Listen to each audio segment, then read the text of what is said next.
Assalamualaikum warahmatullahi wabarakatuh. Perkenalkan, nama saya Monika Putri Wijaya, NIM 2311156, jurusan Pendidikan Biologi kelas A, Universitas Negeri Padang, dengan mata kuliah Keanekaragaman Hewan. Baiklah, di sini saya akan menjelaskan tentang filum Cnidaria, Moluska, dan Annelida. Baiklah, pertama-tama ada hewan ubur-ubur dari filum Cnidaria dari kelas Cyphozoa. Ubur-ubur berhabitat di laut. Pada umumnya mereka memiliki ciri-ciri berukuran 2-40 cm, tapi ubur-ubur yang lebih besar bisa mencapai 1-2 meter. Misalnya spesies terbesar Cyanea capillita atau lebih dikenal dengan surai singa. Bentuk tubuh dasar ubur-ubur dewasa memiliki dua bentuk, yaitu medusa yang dapat berenang bebas atau motil, dan polip yang menempel pada substrat atau sesil. Kedua bentuk tersebut memiliki simetri radial. Hewan ini tidak punya kepala dan mulut, serta anusnya terletak di lubang yang sama. Sisi yang dekat mulut disebut oral, dan sebaliknya disebut aboral. Ubur-ubur memiliki tentakel yang dipenuhi dermatosista di sisinya. Medusa memiliki mesoglea yang tebal dan elastis, sehingga medusa dapat meluncur di air dan bentuknya kembali seperti semula. Struktur medusa dan polip. Abu-abu adalah mesoglea yang dikelilingi warna merah atau exoderm dan biru gastroderm. Bagian dalam adalah rongga tubuh yang berhubungan dengan mulut atau anus. Peran ubur-ubur untuk manusia. Sebagai sumber makanan, industri makanan dari ubur-ubur dapat ditemukan di Cina dan di Asia Tenggara. Ubur-ubur untuk dimakan juga diimpor ke Jepang.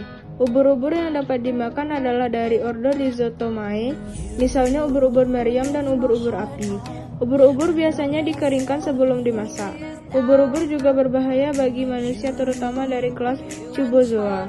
Yang kedua ada siput dari filum Mollusca, kelas Gastropoda. Siput dapat ditemukan pada berbagai lingkungan yang berbeda, dari parit hingga gurun, bahkan hingga laut yang sangat dalam. Sebagian besar spesies siput adalah hewan laut. Banyak juga yang hidup di darat, di air tawar, dan air payau. Kebanyakan siput merupakan herbivora, walaupun beberapa spesies yang hidup di darat dan di laut dapat merupakan omnivora atau karnivora predator.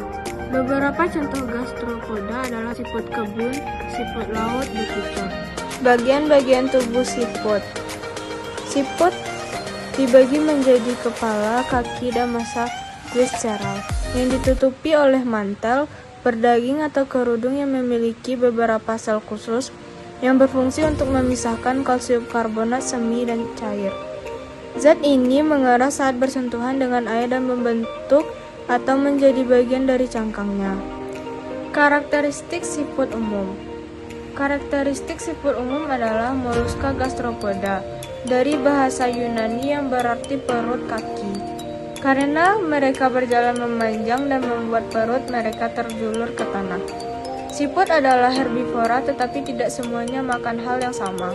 Karena tergantung di mana mereka berada, mereka akan memiliki akses ke berbagai jenis makanan. Namun, daun, buah-buahan, sayuran, dan kecambah dapat disebut sebagai makanan utama mereka. Cangkang siput berfungsi sebagai pelindung, juga berfungsi untuk paru-paru. Pertukaran gas antara udara dan darah terjadi pada daerah dinding lubang paleal yang kaya pembuluh darah. Karenanya, cangkang itu tidak hanya melindungi tubuh siput, namun juga sebagai sarana untuk bernafas. Manfaat siput bagi manusia. Yang pertama ada merawat kesehatan kulit. Belum berapa lama ini, beberapa produk perawatan kulit kerap memanfaatkan lender siput yang diklaim mampu menyamarkan flek hitam dan mengurangi pertumbuhan jerawat. Siput juga bisa dikonsumsi sebagai makanan oleh manusia. Yang ketiga ada cacing tanah dari filum Annelida, kelas Oligochaeta. Oligochaeta berasal dari kata oligos yang artinya sedikit dan kata chaeta yang artinya rambut. Ciri-ciri cacing tanah yaitu mulut pada bagian interior dikelilingi oleh peristomium, tidak terdapat parapodia di sekitar tubuhnya. Setae terdapat pada tiap-tiap segmen tubuh. Organ reproduksinya berupa epitelium yang menebal yang menghasilkan cecelan yang terdapat pada segmen ke-13, 14, 15. Organ reproduksi betina berupa ovarium 2 pasang pada segmen ke-10, 11, oviduk 1 pasang yang terdapat pada segmen ke-4, 5 atau 6, 7 atau 8.